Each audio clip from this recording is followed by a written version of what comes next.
Viewers మనం వచ్చేసి term 1లో తెలుగు మీడియము తమిళనాడు గవర్నమెంట్ చూస్తూ ఉన్నాము. స్వతంత్ర భారతదేశము, ఆడుదాం పాడుదాం స్వతంత్రం సాధించామని ఆనందం పంచుదాం అనేటువంటి పాఠాన్ని మనము స్వతంత్ర భారతదేశం అనేటువంటి పాఠాన్ని చూడబోతున్నాము. అనే పాట దూరదర్శినిలో ప్రసారం అవుతూ ఉంటుంది. ఈ యొక్క పాట వచ్చేసి మనకు స్వతంత్రం సాధించామని ఆనందం పొందుదాం అనేటువంటిది, పంచుదాం అనేటువంటిది ప్రసారం అవుతూ ఉంటుంది. దూరదర్శన్లో ప్రసారం అవుతూ ఉంది. ఆ పాట విన్న అమృత స్వాతంత్ర పోరాట యోధుడైనటువంటి మన తాతయ్యను స్వతంత్రం ఎలా వచ్చిందో చెప్పమని అడిగిందనమాట అక్కడ ఉన్నటువంటి అమృత. భారతదేశము స్వతంత్రము పొందినటువంటి విధానాన్ని చెప్పడం ప్రారంభించారు ఆయన. ఆంగ్లేయులు భారతదేశానికి వ్యాపారం చేయడానికని వచ్చారనమాట. ఈ యొక్క భారతదేశానికి వ్యాపారం ఏదో చేసుకున్నాము విదేశాల్లో అన్నట్టుగా అక్కడి నుంచి వచ్చారు. వాళ్ళు క్రీస్తు శకము 1600 సంవత్సరంలో తూర్పు ఇండియా కంపెనీ అనేటువంటి పేరుతో వర్తక సంఘాన్ని సూరత్, చెన్నై, కోల్కతా నగరాల్లో స్థాపించి వ్యాపారం చేయనారంభించారనమాట వీళ్ళు. ఆ రోజుల్లో స్వదేశీ రాజులు తమ మధ్య ఐకమత్యం లేకుండా ఒకరిపై ఒకరు యుద్ధాలు చేసుకుంటూ ఉండేవారనమాట. ఒకరికొకరు అంటే ఎప్పుడు చూసినా వచ్చేసి ఒకరిపైన ఒకరు వచ్చేసి విమర్శలు జరుపుకోవడము, ఒకరిపైన ఒకరు దుమ్ములు లేపుకోవడము, ఐకమత్యం అనేటువంటిది లేకుండా ఉండిందనమాట రాజులకి, మన యొక్క రాజులకి. అవంతా గమనించారు ఈ యొక్క విదేశీయులు వచ్చేసి.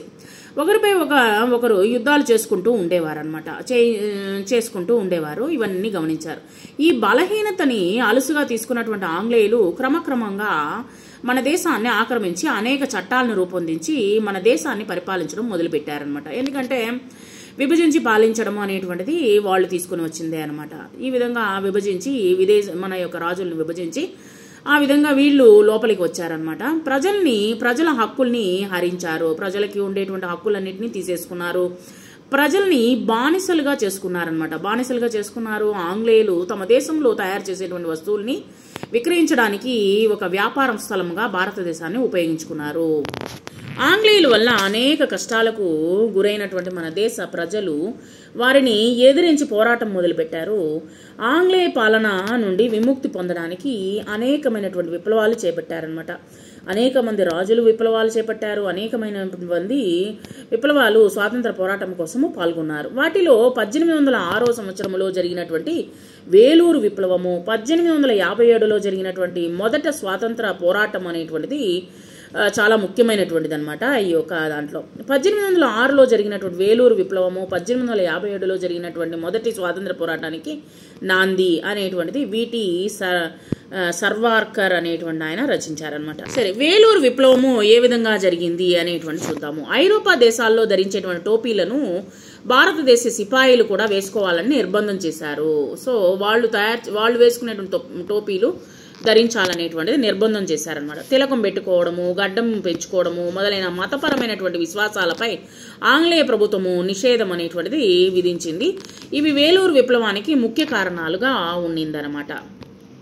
మొదట స్వాతంత్ర పోరాటం ఏ విధంగా ఉండేది అంటే ఆంగ్లేయులు ఆవు, పంది కొవ్వు పూసినటువంటి తుపాకులను ఉపయోగించమని మన దేశ సిపాయిలను నిర్బంధపరిచేవాళ్ళు అనమాట. ఈ సంఘటన హిందూ ముస్లిం సిపాయిల మత విశ్వాసాన్ని గాయపరిచింది.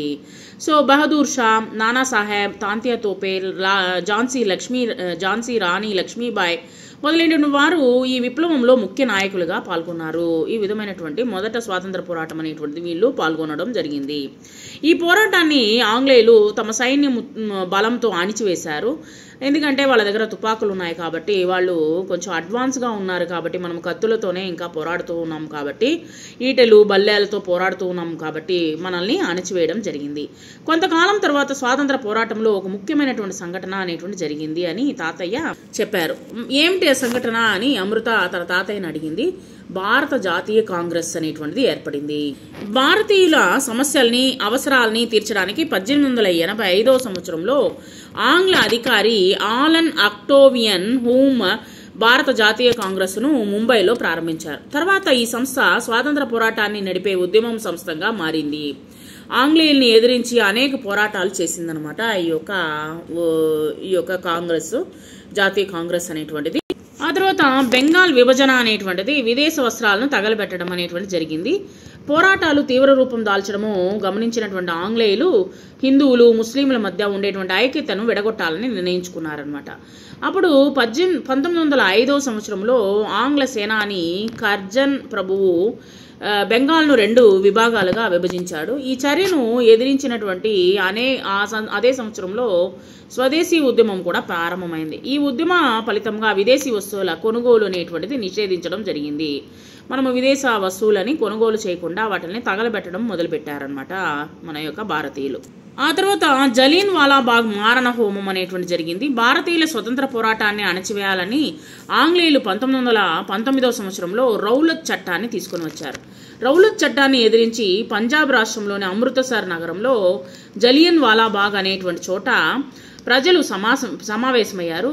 అందరూ ప్రజలంతా సమావేశమయ్యారు పోరాటం కోసం ఏ విధంగా పాల్గొనాలనేటువంటిది. సభను కలిసివేయాలనేటువంటి ఎటువంటి ముందు హెచ్చరిక చేయకుండా, అంటే సభను కలిసివేయాలంటే ముందుగానే ప్రభుత్వం నుంచి అనుమతి అనేటువంటి తీసుకోవాలి, లేదా వీళ్ళు ఎటువంటి అనుమతి ముందు అనౌన్స్ చేయకుండానే హెచ్చరిక చేయకుండానే ఆంగ్ల సేనాని జనరల్ డయర్ అనేటువంటి ఆయన తుపాకులతో కాల్చమని ఉత్తర్వులు జారీ చేశాడు. దీని ఫలితంగా వందల కొద్ది ప్రజలు వచ్చేసి ఆ యొక్క జలియన్ వాలాబాగ్లో పాల్గొని ప్రజలు చనిపోవడం జరిగింది. వేల మంది తీవ్రంగా గాయపడ్డారు. ఈ ఘోర సంఘటన స్వాతంత్ర పోరాటాన్ని ఒక మలుపు తిప్పింది అని కూడా చెప్పొచ్చు అనమాట. సో ఇదే జలియన్ వాలాబాగ్ మారణ హోమ చిహ్నం అనమాట ఇది. ఆ తర్వాత ఏమైంది అంటే స్వాతంత్ర పోరాటము బాగా ఎక్కువ పోరాటము మొదలుపెట్టారు. ఆ తర్వాత స్వాతంత్ర పోరాటం గాంధీజీ పాత్ర ఏ విధంగా ఉండేది అంటే, న్యాయవాదిగా పనిచేస్తున్నటువంటి మహాత్మా గాంధీ దక్షిణాఫ్రికా నుండి 1915 సంవత్సరంలో స్వదేశానికి తిరిగి వచ్చారు. భారత జాతీయ కాంగ్రెస్లో చేరి తన నాయకత్వంలో అనేక పోరాటాలు జరిపారనమాట. గాంధీజీతో కలిసి ప్రజలందరూ ఒకటిగా పోరాడడం మొదలుపెట్టారు. శాంతి అహింసా మార్గాల్లో ఆంగ్లేయుల్ని ఎదిరించి అనేక పోరాటాలు చేశారనమాట. అంటే ఎటువంటి హింసకు పాల్పడకుండా శాంతి మార్గంలోనే అహింసా మార్గంలోనే ఈయన పోరాటాన్ని స్టార్ట్ చేశారనమాట. భారత స్వాతంత్ర పోరాటము గాంధీ నాయకత్వంలో నూతన తేజాన్ని పెంపొందించింది. 1920 సంవత్సరంలో సహాయ నిరాకరణోద్యమం అనేటువంటి జరిపారు. శాంతి అహింసా మార్గాల్లో స్వరాజ్యం పొందాలన్నదే ఈ పోరాటం యొక్క ఉద్దేశము. ఎవరిని ఎదిరించడము, ఎదురిని తన్నులాడము, కొట్టడము, అహింస అనేటువంటిది లేకుండా పోరాడాలనేటువంటిది ఈయన యొక్క ఉద్దేశము. ఆ తర్వాత మనం తినేటువంటి ఉప్పు మీద కూడా వచ్చేసి పన్నును విధించేసరికి ఉప్పు సత్యాగ్రహం అనేటువంటిది స్టార్ట్ చేయడం జరిగింది. అందరూ ఉపయోగించేటువంటి ఉప్పుపై ఆంగ్లేయులు పన్ను విధించారు. దీన్ని ఎదిరించి సంపూర్ణ స్వాతంత్రం కోరి గాంధీజీ నాయకత్వంలో 1930 సంవత్సరంలో శాసన ఉల్లంఘన ఉద్యమం అనేటువంటిది జరిగిందనమాట. మాకు ఈ యొక్క పరిపాలన అనేటువంటిది వద్దు అని చెప్పేసి ఇక్కడ ఈయన పోరాటం అనేటువంటిది 1930లో జరిపారు. గాంధీజీ నాయకత్వంలో గుజరాత్ రాష్ట్రంలోని సబర్మతి ఆశ్రమం నుండి దండి సముద్ర తీరం వరకు కాలినడకన వెళ్లి ఉప్పును తయారు చేశారు. ఇది దండయాత్ర అని పిలువబడింది. అదే సమయంలో తమిళనాడులో రాజాజీ నాయకత్వంలో తిరుచి నుండి వేదారణ్యం వరకు పాదయాత్ర చేసి ఉప్పు సత్యాగ్రహము జరపబడింది. సో ఈ విధంగా వచ్చేసి ఒక్కొక్క ప్రాంతం నుంచి వాళ్ళు వచ్చేసి ఉప్పు సత్యాగ్రహాన్ని తీసుకొని అన్ని ప్రాంతాల్లోనూ ఇది జరపడం జరిగింది. ఆ తర్వాత 1942 ఆగస్టు 8వ తేదీన ముంబైలో జరిగినటువంటి కాంగ్రెస్ మహాసభలో తెల్లవాడ వెళ్లిపో అనేటువంటి తీర్మానం తెచ్చారనమాట.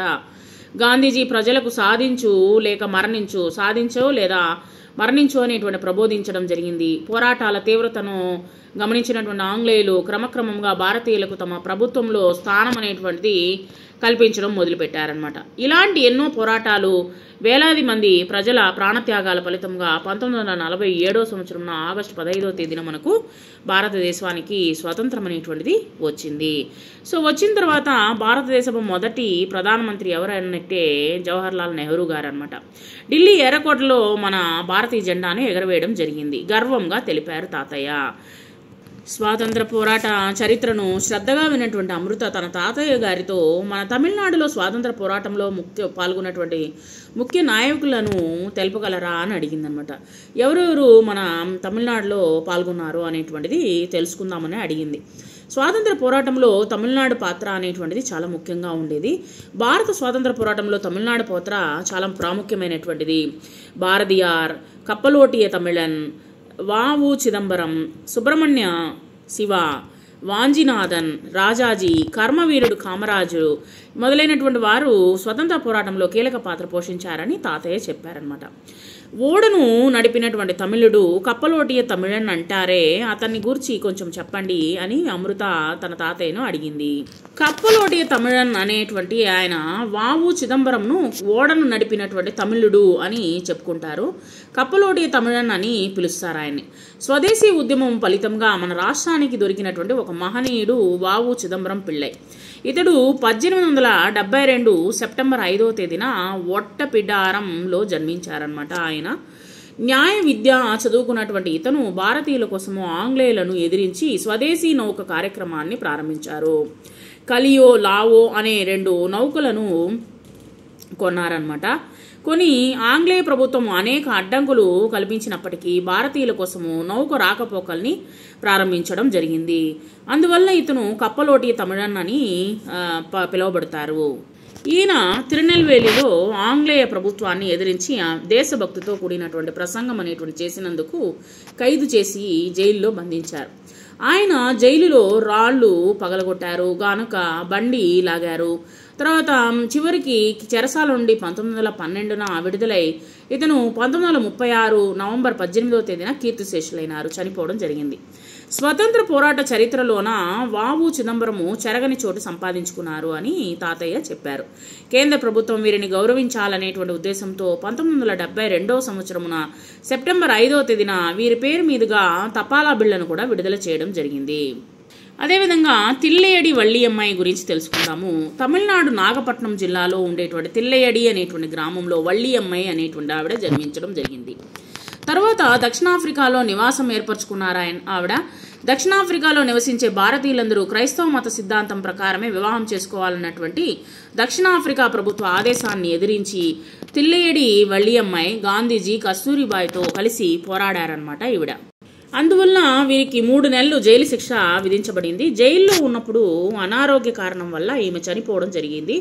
ఈమె భారత జాతీయ జెండాను రూపొందించడంలో కీలకమైనటువంటి పాత్రను పోషించారు అని తాతయ్య చెప్పారనమాట. క్రీస్తు శకము 1609న తూర్పు ఇండియా కంపెనీకి ఇండియాకు వీళ్ళు రావడం జరిగింది. వ్యాపార సంస్థలు స్థాపించారు. సూరత్, చెన్నై, కోల్కతా మొదలైన నగరాల్లో స్థాపన. తర్వాత వచ్చేసి చూడండి, స్వదేశీ రాజులపై మధ్య ఐక్యత అనేటువంటి లేకపోవడం వలన ఏమైంది, ప్రజలు అన్యాయం అయిపోయారనమాట ఇక్కడ. ఆ తర్వాత వచ్చేసి మరలా భారతదేశ సహజ వనరులను దోచుకోవడము, అంటే మన డబ్బుని, బంగారాన్ని మొత్తాన్ని దోచేసుకోవడము, ఈ రాజుల యొక్క మూర్ఖత్వాన్ని ఉపయోగించుకొని ఈ రాజుల యొక్క విభజించి పాలించి వాళ్ళ దగ్గర నుంచి కొట్టేసినటువంటి డబ్బులను వచ్చేసి వనరుల్ని దోచుకోవడము. ఆ తర్వాత ఆంగ్లేయులను ఎదిరించి పోరాడము. క్రీస్తు శకం 1806 వేలూరు విప్లవము స్టార్ట్ అయింది. ఇంకా లాభం లేదని విప్లవం చేయాలనేటువంటి ఉద్దేశంతో వీళ్ళు స్టార్ట్ చేయడం జరిగింది. ఆ తర్వాత ఝాన్సీ లక్ష్మీబాయి ఈ విధంగా అనేకమైనటువంటి వ్యక్తులు, రాణులు వీళ్ళందరూ వచ్చేసి పోరాటం జరిగింది. మొదటి భారతదేశ స్వాతంత్ర పోరాటము క్రీస్తు శకం 1857 సిపాయిల కలాహం అనేటువంటిది జరగడం జరిగింది. జనరల్ డయర్ క్రీస్తు శకము జలియన్ వాలాబాగ్లో మారణ హోమం జరిపించడం జరిగింది. తర్వాత విదేశీయ వస్త్ర బహిష్కరణ నిప్పులో అంటించడం మొదలుపెట్టారు. 1905లో బెంగాల్ విభజన, స్వదేశీ ఉద్యమము, గాంధీజీ నాయకత్వంలో స్వతంత్ర సత్యాగ్రహ పోరాటం అనేటువంటి జరిగింది. ఈ విధంగా క్రీస్తు శకము 1947 స్వతంత్ర పోరాటము, వీరుల త్యాగము, కృషి వల్ల స్వతంత్రం అనేటువంటిది లభించడం జరిగింది. సో ఈ విధంగా వచ్చేసి మన భారతదేశాన్ని వీళ్ళు ఆంగ్లేయుల దగ్గర నుంచి మనకు స్వతంత్రం అనేటువంటి తీసుకురావడం జరిగింది. క్రీస్తు శకము 1885 భారత జాతీయ కాంగ్రెస్ అనేటువంటి స్థాపించడం జరిగింది. ఆ తర్వాత ఎందరో వారి యొక్క ప్రాణత్యాగాల వలన వారు ఎన్నో మార్గాల ద్వారా స్వతంత్రం కోసము పోరాడినటువంటి ఎంతోమంది దేశభక్తుల యొక్క పోరాటం వలన మనకు వచ్చేసి స్వాతంత్రం అనేటువంటిది లభించింది. మనం వచ్చేసి ఇప్పుడు స్వతంత్ర దేశముగా మన భారతదేశం అనేటువంటిది నిలిచింది. దీంట్లో వచ్చేసి ముఖ్యమైన సంవత్సరాలు, సంఘటనలు అనేటువంటి తెలుసుకుందాము. 1600 ఆంగ్లేయ తూర్పు ఇండియా కంపెనీ ప్రారంభము, 1806లో వేలూరు విప్లవము, 1857 మొదటి స్వాతంత్ర పోరాటము, 1905లో స్వదేశీ ఉద్యమం, బెంగాల్ విభజన, 1919లో రౌలత్ చట్టము, జలియన్ వాలాబాగ్ మారణ హోమము, 1920లో సహాయ నిరాకరణ ఉద్యమము, 1930లో ఉప్పు సత్యాగ్రహము, 1942లో తెల్లవాడ వెళ్ళిపో ఉద్యమము, 1947లో భారతదేశం స్వాతంత్రం పొందడము, 1950లో భారతదేశ గణతంత్ర దేశముగా ఆవిర్భవించడము.